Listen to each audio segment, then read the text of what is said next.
ஸ்ரீசக்கர வரதாச்சாரியம் சுத்தசத்வ குருத்தமம் ஸ்ரீநிதிம் ராகவம் வந்தி ஹியபார கருணாகரம். கவசம் கனெக்ட் நேயர்களுக்கு நமஸ்காரம். பெரியாழ்வார் திருமொழி 4 8 திருமொழி 5 பாசுரத்தை அனுபவிக்க நாம் மானசீகமாக உபய காவிரி மத்தியில் உள்ள திருவரங்கம் என்ற க்ஷேத்திரத்தை அடைந்து விட்டோம்.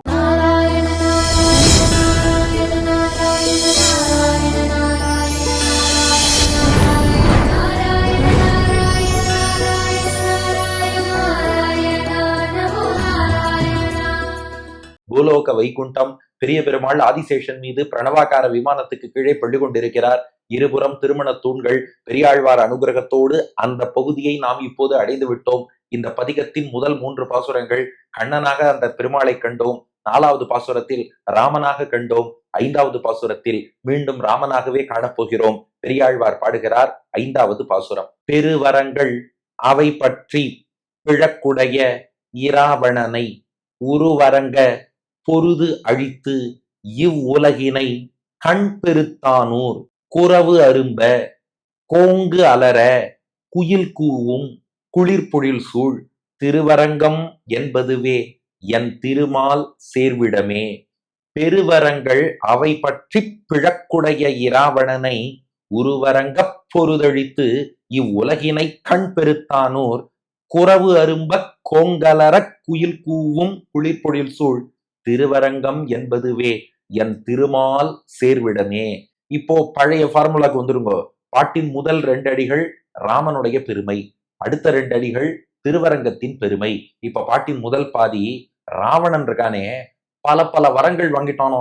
பெரு வரங்கள், வரம் அப்படின்னா உங்களுக்கே தெரியும், இந்த தேவதைகள்டேந்து பூன்ஸ்னு வாங்குறாளே அதுதான் வரம். பெருவரங்கள்னா பெரிய பெரிய வரங்கள். பிரம்மா உள்ளிட்ட தேவர்கள்ட்ட ராவணன் வாங்கியிருக்கான். எனக்கு தேவனாலோ யக்ஷனாலோ கந்தர்வனாலோ சித்தனாலோ சாரணனாலோ கந்தர்வனாலோ கிம்புருஷனாலோ அசுரனாலோ ராட்சசனாலோ நாகனாலோ கருடனாலோ மரணமே வரப்படாதுன்னு சொல்லி வரங்கள் வாங்கி இருக்கிறான். சிவபெருமான்டேந்து என் தலைகள்லாம் வெட்டினாலும் மீண்டும் மீண்டும் முளைச்சுட்டே இருக்கணும் அப்படின்னு ராவணன் வரம் வாங்கி இருக்கிறான். இப்படிப்பட்ட பெருவரங்கள். இந்த சின்ன சின்ன வரமெல்லாம் கிடையாதான். எனக்கு ஏதோ கொஞ்சம் பதவி உயர்வு வேணும், இந்த நாட்டுக்கு நான் ராஜாவாகணும், இந்த ஒரு போர்ல ஜெயிக்கணும், இப்படியெல்லாம் கிடையாது. எனக்கு சாவு வரக்கூடாது, தலை வெட்டி நான் முளைக்கணும், இப்படியெல்லாம் பெரிய பெரிய வரங்களை அவை பற்றி. இந்த இடத்துல பற்றினா பலமாக பிடித்து கொண்டுன்னு அர்த்தம். இந்த பற்றுதல்னா பிடித்து கொள்ளுதல் பாருங்க. பெரு வரங்களவை நிறைய வரங்கள் வாங்கினதுனால அவை பற்றி அதை ஒரு பற்று கொம்பா பிடிச்சுட்டானா. இதுதான் பலம். பற்றினான்னா என்ன அர்த்தம்னா, இனி என்னை யாராலும் கொல்ல முடியாதுன்னு நினைச்சானா. இத்தனை வரங்களை மீறி என்னால யார் கொல்ல முடியும்? பெருமாளை யாராலையும் ஏமாத்த முடியாது. பெருமாள் என்ன பண்ணார்? எனக்கு தேவனாலோ யக்ஷனாலோ கந்தர்வனாலோ கிண்ணறனாலோ கிம்புருஷனாலோ அசுரனாலோ ராட்சசனாலோ கந்தர்வனாலோ நாகனாலோ கருடனாலோ மரணம் வரக்கூடாதுன்னு நம்ம மனுஷனால மரணம் வரக்கூடாதுன்னு கேட்கல. பெருமாள் மனுஷனா அவதாரம் பண்ணி வதம் பண்ணிட்டார், அது வேற விஷயம். ஆனா ராவணன் பார்த்தான், இத்தனை வரங்களை தாண்டி என்னை எவன் கொல்ல போறான்னு. பெருவரங்கள் அவை பற்றி அதை தனக்கு பலமாக பிடித்து கொண்டு பிழக்குடைய இராவணனை. பிழக்குன்னா பிழைன்னு அர்த்தம். தப்பு தப்பா பண்ணின்னு வந்தான். அபச்சாரத்துக்கு மேல அபச்சாரமா, பாபத்துக்கு மேல பாபமாக பிழக்கு உடைய இராவணனை, தப்பு மேல தப்பா பண்ணின்னு வந்த ராவணன் அர்த்தம். இங்கே மணவாள மாமுனிகள் ரொம்ப அழகா வியாக்கியானம் பண்றார். அவன் தேவர்களை துன்புறுத்தினான், முனிவர்களை துன்புறுத்தினான், மனிதர்களை துன்புறுத்தினான். ஒருத்தர் 2 பேர்னு இல்ல, பிழக்கு உடைய, பிழை மேல் பிழையாக. வேதவத்தின்னு ஒரு பெண், அவ பாட்டுக்கு தபஸ் பண்ணிட்டு இருக்கா, அவளிடம் தவறாக நடந்து கொள்ள பார்த்தான். புஜிகஸ்தலான்னு ஒரு பெண், அவகிட்ட போய் அபச்சாரப்பட பார்த்தான். அது போல எத்தனை முனிவர்கள் ஆகட்டும், ஜட்டாயுவை கொன்றான். இது போன்ற பல பல பாபங்கள். எல்லாத்துக்கும் சிகரம் வச்சார் போல ஜெகன் மாதா மேலேயே காமம் கொண்டு சீதையை அபகரிச்சான். பிழக்குடைய, மீண்டும் மீண்டும் பிழை செய்த ராவணனை. இத்தனை பிழை செஞ்சதுக்கு அப்புறம் பெருமாள் பார்த்தார், இந்த ராவணனை அழிக்காம விடக்கூடாதுன்னு சொல்லி அழித்தாராம். எப்படி அழித்தார்னா, அங்க ஒரு நுட்பம் வைக்கிறார் பெரியாழ்வார். உரு அரங்க பொருது அழித்துன்னார். இதுல கொஞ்சம் பின்னாடியில இருந்து முன்னாடி வந்தா அர்த்தம் புரிஞ்சுக்கலாம். அழித்துனா அவனா அழிச்சு ஒழிச்சுட்டார், வதம் பண்ணிட்டார்னு அர்த்தம். பொருது அழித்து, பொருதுனா சண்டை போட்டுன்னு அர்த்தம். பொருது அழித்து சண்டை போட்டு அழித்தார். உரு அரங்கன்னு இருக்க என்ன அர்த்தம்னா, அரங்க என்றால் இந்த இடத்துல ரொம்ப அழகா மணவாள மாமுனிகள் வியாக்கியானம் பண்றார். அரங்கன்னா சின்னாபின்னமாகும்படின்னு அர்த்தம். இந்த இடத்துல அரங்கம்னா மேடைன்னு அர்த்தம் இல்ல, அரங்கும்படி, சின்னாபின்னமாகும்படி. உரு அரங்கன்னா அவனுடைய உருனா உடம்புன்னு அர்த்தம். அவனுடைய வடிவம் உடம்பு இருக்கே, அரங்க தூள் தூளாக சின்னாபின்னமாக ஆகும்படி பொருது அழித்து சண்டை போட்டு அழித்தான். இதுல என்ன நுட்பம் இருக்குன்னா, மணவாள மாமுனிகள் வியாக்கியானத்துல காட்டுறார். எப்போதுமே இது ஆச்சாரியன் வியாக்கியானம் இல்லாம இதை புரிஞ்சுக்க முடியாது. இது என்ன அர்த்தமா, ராவணன் ஒருத்தன் மாட்டிட்டான், இவனை உடனே அழிப்போம் அப்படின்னு ராமன் நினைக்கலையாம். இவன் எத்தனை பேரை துன்புறுத்தி இருப்பான், இவன் உடம்புல ஒவ்வொரு பகுதியா வெட்டி வெட்டி வெட்டி வெட்டி இவன் அழிச்சாதான் எல்லாரும் எவ்வளவு கஷ்டப்பட்டாங்கிறது இவனுக்கு தெரியும்னு உரு அரங்க பொருது அழித்து அவன் உடலானது, அவன் உடலில் உள்ள ஒவ்வொரு அங்கமானது அரங்க ஒன்னொன்னும் தனித்தனியா சின்னாபின்னமாகும்படி ஒவ்வொரு கையா இருக்கிறான், ஒவ்வொரு தலையா இருக்கிறான், இப்படி அறுத்து அறுத்து அறுத்து அறுத்து அறுத்து அறுத்து உரு அரங்க பொருது அழித்து இப்படி அழிச்சதுக்கு பர்பஸ் என்னன்னா, அவனை கொஞ்சம் துடிக்க வச்சு அவனுக்கு மரணத்தை கொடுத்தாதான் மத்தவா பட்ட கஷ்டம் என்னங்கிறது அவனுக்கு தெரியும். ஆங்கிலத்துல eye for an eye, tooth for a டூத்னு சொல்றா இல்லையா, அது போல இவன் எத்தனை பேரை படுத்திருக்கான், அந்த வேதனை அவனுக்கு தெரியணுங்கிறதுக்காக ஒரே அம்புல அழிக்கலையாம், ஒரு அரங்க பொருது அழித்து அவன் உடம்பில் ஒவ்வொரு அங்கமும் சின்னாபின்னமாகும்படி பண்ணி அதுக்கப்புறம் அழித்து இவ்வுலகினை, அந்த ராவணனை அழித்ததாலே இவ்வுலகினை இந்த உலகத்தை எல்லாம் கண் பெருத்தானூர், கண் பெருத்தல்னா காப்பாற்றுதல்னு அர்த்தம். கண் பெருத்தான் ஊர்னா காப்பாற்றியவனுடைய ஊர், அவன் எழுந்தருளி இருக்கும் ஊர் க்ஷேத்திரம்னு அர்த்தம். இப்ப பாட்டின் முதல் பாதி ஆயிடுதா, பெரிய பெரிய வரங்களை தனக்கு பலமாக பற்றி கொண்டு பிழை மேல் பிழை செய்த ராவணனை அவனுடைய உடல் சின்னாபின்னமாகும்படியாக பண்ணி அவனோடு சண்டை போட்டு அழித்து இவ்வுலகை கண் பெருத்தான் காப்பாற்றியவன், அவனுடைய ஊர் இது. பாட்டின் இரண்டாவது பாதிக்கு வாங்க, வேற என்ன, நம்ம ஸ்ரீரங்கம் தான். குரவு அரும்ப கோங்கு அலற குயில் கூவும் குளிர்பொழில் சூழ் திருவரங்கம் என்பதுவே. இப்ப ஸ்ரீரங்கத்தின் இயற்கை காட்சியெல்லாம் வர்ணிக்கிறார் பெரியாழ்வார். குரவு அரும்பனா குரவ மரம்னு ஒரு மரம் இருக்கான். அந்த குரவ மரத்துல அரும்ப அப்படியே அந்த அரும்புகள் எல்லாம் நன்றாக அரும்பி வருகிறதாம். அடுத்து கோங்கு மரம், அதெல்லாம் அலறனா பூ பூக்கிறதாம். குரவுல இலை அரும்புறது, கோங்குல பூ பூக்கிறது. குயில் கூவும், குயில்கள் எப்போதும் கூவிண்டே இருக்கான். இப்படிப்பட்ட குளிர் புழில் சூழ் குளிர்ந்த சோலைகள் சூழ்ந்தது திருவரங்கம். வெயிட், குறவ மரத்துல அரும்பினா எங்களுக்கு என்ன ஆச்சு, அல்லது கோங்கு மரத்துல பூ பூத்தா எங்களுக்கு என்ன ஆச்சு, குயில் கூவினா எங்களுக்கு என்ன ஆச்சு, நம்ம கேட்போமா இல்லையா? இதுக்குள்ள பெரிய நுட்பம் இருக்கான். என்னன்னா, குறவு அரும்புதல் அப்படின்னு சொன்னா நம்ம மனசுல ஒரு தெளிவு வந்து கர்மயோகத்துல ஈடுபடுதலாம். ஏன்னா இந்த அரும்புங்கிறது இருக்கு பாருங்க, அந்த அரும்பு வந்தாதான் மரத்துல மேற்கொண்டு எல்லா ஆக்டிவிட்டிஸ், போட்டோ சிந்தசிஸ் இதெல்லாம் சொல்றா பாருங்க, எல்லாம் நடக்கணும்னா அந்த அரும்பு அரும்பிக்கொண்டே வந்தால்தான் மரத்தின் செயல்கள், கர்மங்கள், தர்மங்கள் எல்லாம் நடக்கும். அதனால குறவு அரும்புதல்னா கர்மயோகம் முதல்ல தொடங்கிடுத்துன்னு அர்த்தமா. கோங்கு அலற, கோங்கு மரத்துல பூ மலர்ந்துருத்துன்னா ஞான யோகம் விரிவடைந்ததுன்னு அர்த்தமா. நமக்கு ஞானம் எல்லாம் சுருங்கி இருக்கும் இல்லையோ, பூ மலர்ற மாதிரி ஞான யோகம் மலர்ந்துருத்தான். இந்த கர்மயோகத்தையும் கடைபிடித்து ஞான யோகத்தையும் கடைபிடித்தா அதுக்கப்புறம் பக்தி யோகம்ங்கிற நிலை வரும். பொதுவா நிறைய பேர் பக்தி யோகத்தை முன்னாடி சொல்லி ஞான யோகம் பெருசும்பா. ஆனா பகவத்கீதையில் சொல்லப்பட்ட கான்செப்ட்னு ராமானுஜர் காட்டினது. ஃபர்தர் டவுட்ஸுக்கு நீங்க ராமானுஜர் பாஷ்யத்தை பாத்துக்கலாம். ஏன்னா நம்ம ஏதாவது சொன்னா இப்போ ஒரு பேட்டர்ன் என்ன, கமெண்ட்ல வந்து சார் நீங்க இப்படி சொன்னீங்க, சத்தியமா அடியன் எதுவுமே சொல்லல, எங்க பெரியவா என்ன சொன்னாலோ அதைத்தான் சொல்றேன். கேள்வி கேட்கும் போதே என்ன ஆரம்பிக்கிறா, சார் நீங்க இப்படி சொன்னீங்க ஏத்துக்க முடியல, நானா எதுவுமே சொல்லல முன்னாடியே சொல்லிட்டேன். இது பெரியோர்கள் காமிச்சது. அதனால இந்த காட்சியில ஒருத்தர் சொல்லுவார், நடந்ததை நான் சொல்லிட்டேன், நடக்காததை வக்கீல் சொல்லிட்டார், நடக்க வேண்டியதை இனிமே நீதிபதி தீர்மானிக்கட்டும்னு. அது போல உள்ளதை சொல்லிடுறேன். அதுக்கப்புறம் பக்தி யோகம் வளருமா. அந்த பக்தி யோகம் வந்தா என்ன பண்ணுவோம்னா எப்போதும் பெருமாள் திருநாமத்தை இனிமையா பாடுவோமா. எதை போல, குயில் கூவும், குயில் கூவுவது போல. இப்ப பாருங்க, குறவுல அரும்பு அரும்பித்து கோங்குல பூ பூத்தது, குயில் கூவ ஆரம்பிச்சுடுத்து, அரும்பு அரும்புவது போல கர்மயோகம் தொடங்கியது, பூ மலர்வது போல ஞான யோகம் விரிந்தது, குயில் கூவுவது போல இப்ப பக்தியில நாம ஈடுபட்டு இருக்கோம்.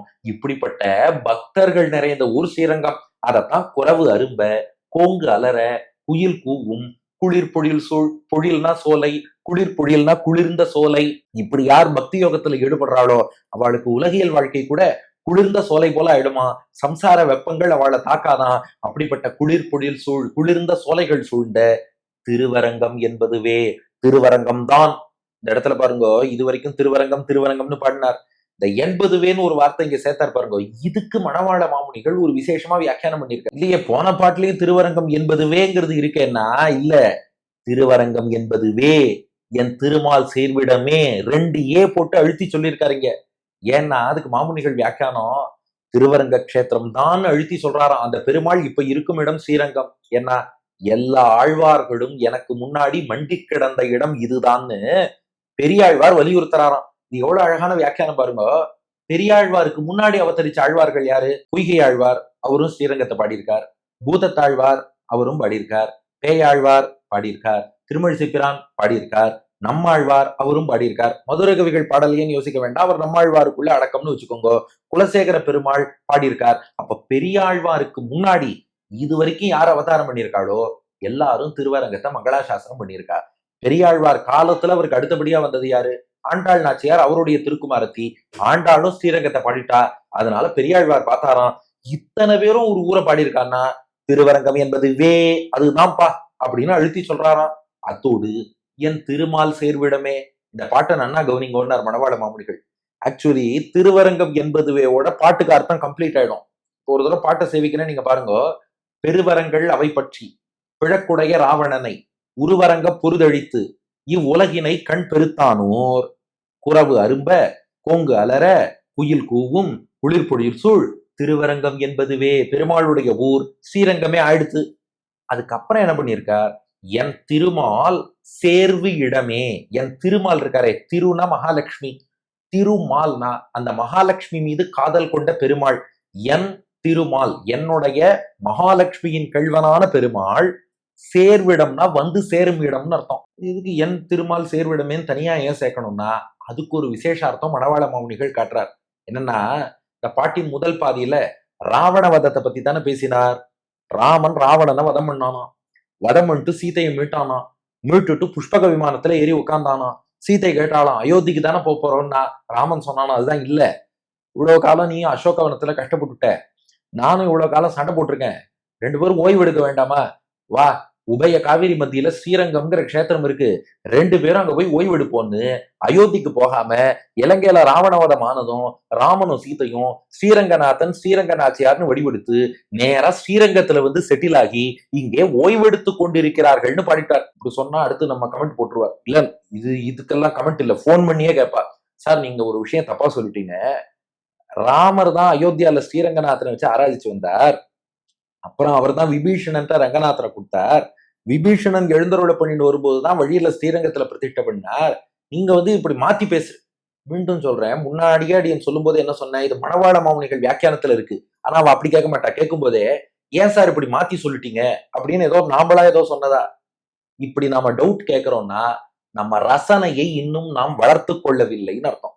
அது சரித்திரத்துல இருக்கு. ஒரு கவிதையா ஒரு விஷயத்த பாடும்போது அதுல உள்ள ரசம் என்னங்கிறத உள்வாங்கிக்கணுமே ஒழிய, இங்க இப்படி சொல்லியிருக்கு, இவர் ஏன் மாத்தி பாடினார் இப்படின்னு கேட்டோம்னா ஒண்ணுமே இல்லை. நம்ம இன்னும் நிறைய லிட்ரேச்சர் படிக்கணும், நம்ம ரசனையை இன்னும் நல்லா வளர்த்துக்கணும்னு அர்த்தம். ஒரு உதாரணமா, கோதாஸ்துதியில சுவாமி வேதாந்த தேசிகன் தெற்குல ஆண்டாள் இருக்கா, ஆண்டாள் முகத்தையே பார்த்துட்டு இருக்கணுங்கிறதுக்காக ஸ்ரீரங்கநாதன் தெற்கு நோக்கி பள்ளி கொண்டார்னா, இல்லையே ஸ்தல புராணத்துல விபீஷணன் சொல்லி இருக்கும் போது நீ எப்படி ஆண்டாள்னு சொன்னேன்னா, சரி ரசனையை இன்னும் வளர்த்துக்கலன்னு அர்த்தம். இதெல்லாம் உட்பிரேட்சைன்னு சொல்லுவா. ஒரு கவிநயத்தோடு ஒரு விஷயம் சொன்னா அதை கவிநயமா அணுகணும். ஒரு கவிஞர் என்ன சொல்லுவார், ஒரு செங்கலை பார்த்துட்டு இது ஒரு கான்கிரீட் மைசூர் பாக்கும்பார். உடனே மைசூர் பாக்க சாப்பிடலாம், செங்கலை சாப்பிட முடியுமான்னு கேட்க முடியுமா? பால் போன்ற முகம்னா காப்பி போட்டு கொடுன்னு கேட்க முடியுமா? இதெல்லாம் கவிநயமாக நாம் ரசிக்கணும். என்ன பண்ணாராம், இப்ப இந்த பாட்டுக்கு வாங்க. என் திருமால் சேர்விடமே, ராமன் ராவணனை வதம் பண்ணான், சீதையை மீட்டான், புஷ்பக விமானத்துல ஏறினான், சீதை கேட்டா அயோத்திக்கு தானே, இல்லம்மா நான் சண்டை போட்ட களைப்பும் தீரணும், நீ என்ன பிரிஞ்சிருந்த வாட்டமும் தீரணும், வா சோலைக்கு போவோம்னா. எப்படிப்பட்ட சோலைன்னு கேட்டாலாம் சீதை.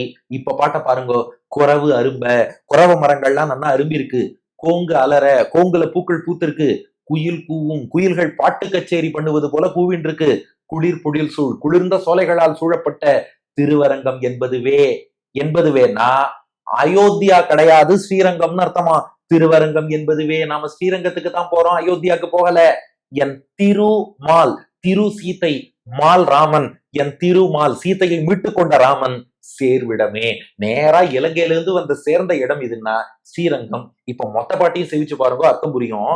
பெருவரங்கள் அவை பற்றி, பெரிய பெரிய வரங்களை பலமாக கொண்ட பிழக்குடைய ராவணனை, பிழை மீது பிழை செய்து வந்த ராவணனை உருவரங்க பொருளழித்து அவன் உடம்பின் அங்கங்கள் சின்னாபின்னமாகும்படி அழித்து உலகினை கண் பெருத்தானோர், உலகத்தை காப்பாத்தினவன் அதுக்கப்புறம் நேரா வந்த ஊர் எதுன்னா, குரவ மரும்பி பூங்கு மலர்ந்து குயில் கூவும் குளிர்ந்த சோலைகள் சூழ்ந்த திருவரங்கம்ங்கிற இடம்தான் எங்கள் திருமால் சீதையை மீட்ட ராமன் அங்கிருந்து வந்து சேர்ந்த இடம்ங்கிறது இந்த பாட்டில் உள்ள ரகசியம். பெருவரங்கள் அவை பற்றி பிழக்குடைய இராவணனை உருவரங்க பொருது அழித்து இவ்வுலகினை கண் பெருத்தானூர் குரவு அரும்ப கோங்கு அலர குயில் கூவும் குளிர்பொழில் சூழ் திருவரங்கம் என்பதுவே என் திருமால் சேர்விடமே.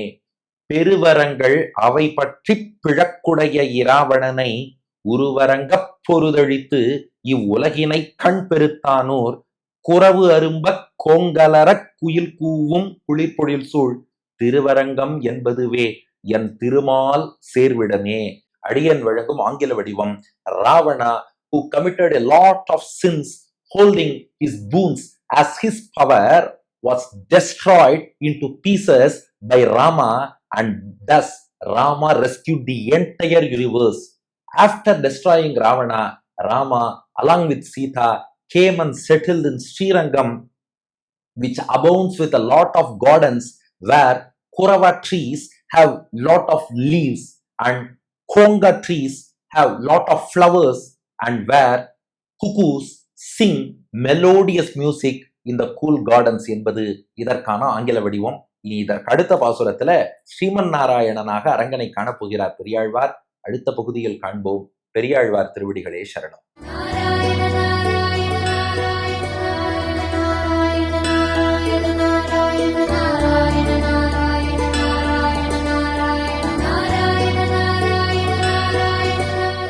பெருவரங்கள் அவை பற்றி பிறக்குடைய இராவணனை ஒருவரங்க பொருதழித்து இவ்வுலகினை கண் பெருத்தான் ஊர் குரவரோம கோங்கலார குயில் கோவும் குளிர் பொழில் சூழ் திருவரங்கம் என்பதுவே என் திருமால் சேர்விடமே.